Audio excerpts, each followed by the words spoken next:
তখনই ইউনূসের পররাষ্ট্র উপদেষ্টা বলে দিলেন যে কক্সবাজারের ওই পারে যে ওখানে যে বর্ডারটা সেটা নাকি তাদের নিয়ন্ত্রণে নাই। এটা কোন ধরনের কথা? 2024-এর 5ই আগস্ট পর্যন্ত আমি যতদিন ক্ষমতায় ছিলাম ততদিন তো ওই বর্ডার আমার বাংলাদেশের নিয়ন্ত্রণে ছিল, সম্পূর্ণ নিয়ন্ত্রণে ছিল। আজকে কেন নিয়ন্ত্রণে নাই সেই জবাব ইউনূসের কাছে চাইতে হবে। আজকে সে যে পদক্ষেপ নিচ্ছে, যা করছে ওখানে, তার ফলে কী হবে?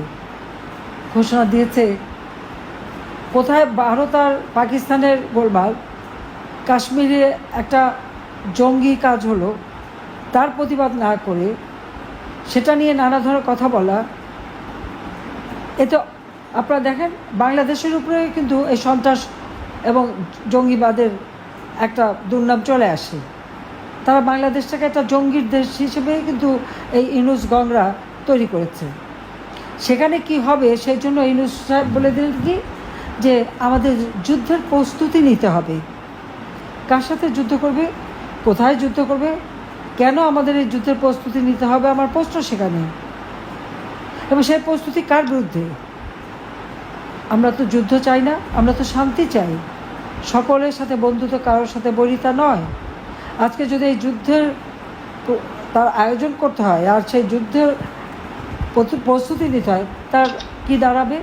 কারোর সাথে যদি সংঘাত বাঁধানো হয় তাহলে বাংলাদেশের অর্থনীতি ইতিমধ্যে ইউনূসের বদৌলতে 6 মাসের মধ্যে অর্থনীতি ধ্বংসপ্রাপ্ত।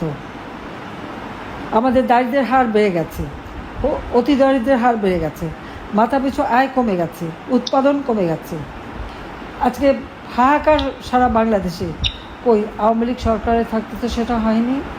আজকে এই যুদ্ধ খেলা খেলতে যে আমাদের অর্থনীতির ধ্বংস হবে, সমুদ্র সীমা আমাদের যে সম্পদ, সেই সম্পদ আমরা হারাবো, সমুদ্রে আমাদের অধিকার আমরা হারাবো, বাংলাদেশের মানুষ চরম অর্থ সংকটে পড়বে, দুর্ভিক্ষে পড়বে, বাংলাদেশের যে অগ্রযাত্রা আমরা শুরু করেছিলাম সেটা ধ্বংস হয়ে যাবে। বাংলাদেশ যে শান্তির দেশ, অসাম্প্রদায়িক চেতনার দেশ, সে অসাম্প্রদায়িক চেতনার থেকে বাংলাদেশ সরে যাবে। আজকে বাংলাদেশকে নিয়ে খেলা খেলে যাচ্ছে এই খুনি জঙ্গি ইউনূস এবং তার উপদেষ্টা এবং তার ওই সমন্বয়কারীরা।